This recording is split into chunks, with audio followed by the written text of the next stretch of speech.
Oui, RMC, il est 6h44. Votre invité, Jean-Jacques Bourdin, Gérard Quevillon, président national du régime social des indépendants, le RSI. Oui, ça concerne, le RSI concerne les artisans. Bonjour, monsieur Quevillon. Bonjour, monsieur Bourdin. Les artisans, les travailleurs indépendants, les commerçants, les professions libérales, on est bien d'accord? Oui. Alors, pour expliquer à celles et ceux qui ne savent même pas ce qu'est le RSI, c'est simple. Si je suis artisan, si je suis commerçant, profession libérale, je cotise. Comme je cotiserais à la Sécu si j'étais salarié. De la même manière, je cotise au RSI. Pour ma retraite, je cotise aussi au RSI. C'est bien ça? Oui. Bon, aujourd'hui, colère de tous ces artisans, enfin de tous, de beaucoup. Hein. On parle de plusieurs dizaines de milliers de personnes réunies à Paris. Pourquoi, selon vous, cette colère? Vous présidez le RSI. Que se passe-t-il? Il se passe une incompréhension totale du RSI, parce qu'on considère que c'est des charges alors que c'est une protection sociale. Mais ça représente quoi, le RSI, sur les revenus d'un artisan? Environ d'un 40. Commerçant? Vous êtes restaurateur, vous-même? Moi, je suis moi-même commerçant depuis 40 ans. Et j'ai toujours payé mes cotisations sociales. Et je suis fier d'être dans ce régime parce qu'on a fait des améliorations extraordinaires. Oui. Ça représente quoi, à peu près? 47% à peu près. Des revenus? Mais non. Une fois tous les revenus, toutes les charges enlevées, on paye 47% à la fin. Mais les autres charges? Voilà. C'est-à-dire si je fais 10 000 euros de chiffre d'affaires, je paie combien de RSI? Vous allez payer aux alentours de 30 000, de 3 000 euros. De 3 000 euros de RSI. C'est quand même lourd. Hein. C'est extrêmement lourd. Et en tant que salarié, avec le même revenu, combien vous allez payer? La même chose? Plus. C'est-à-dire que l'artisan paie moins de cotisations que le salarié? Vous pouvez dire ça? C'est vérifiable. C'est vérifiable.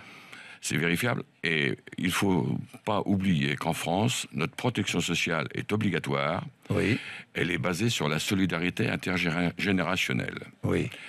Elle est basée sur le fait de dire on paye suivant ses moyens, c'est-à-dire par rapport à ses revenus, et on utilise suivant ses besoins.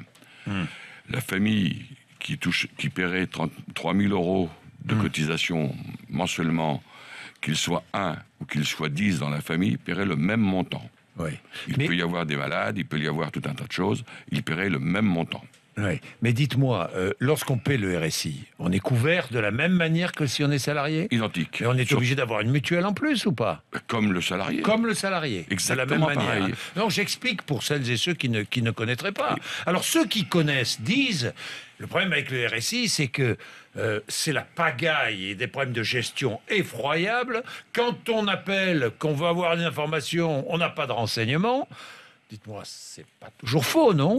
Alors, de 2008 à 2012, cette émission aurait eu sa pleine valeur. Aujourd'hui, nous sommes à la fin du tunnel et nous sommes sortis du tunnel.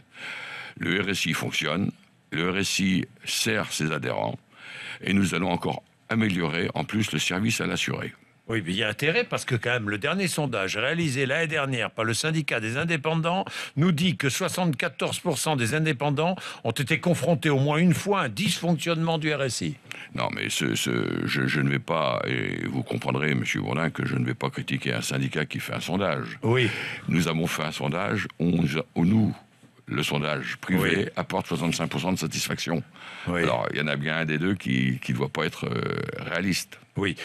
Les organisateurs demandent, les organisateurs de ces manifestations, la mise en place d'un moratoire d'urgence sur les cotisations sociales. C'est faisable, ça? Mais la problématique de cette manifestation, M. Bourdin, c'est que vous avez deux catégories. Une catégorie de contestataires traditionnels, comme nous avons compté il y a une vingtaine d'années avec le CDCA et tout ça. Oui. Et puis à côté, des gens qui sont étranglés par les charges, la protection sociale, leur loyer, les impôts, qui ne tout ça. manifestent pas nécessairement contre le RSI. On les a embarqués dans la manifestation du RSI, mais ils n'avaient rien spécifiquement contre le RSI.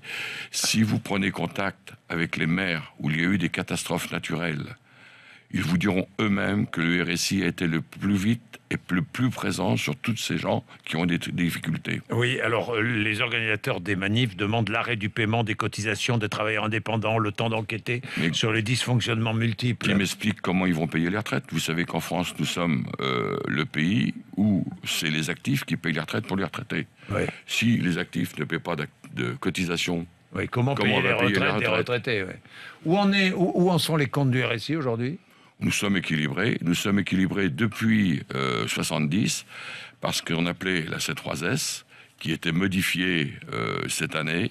Oui. Une partie est payée toujours avec la C3S, l'autre partie est adossée à la protection C'est-à-dire sociale. que vous êtes en meilleure santé financière que le régime général? Ah oui, ne serait-ce que sur les indemnités journalières, par exemple. Oui.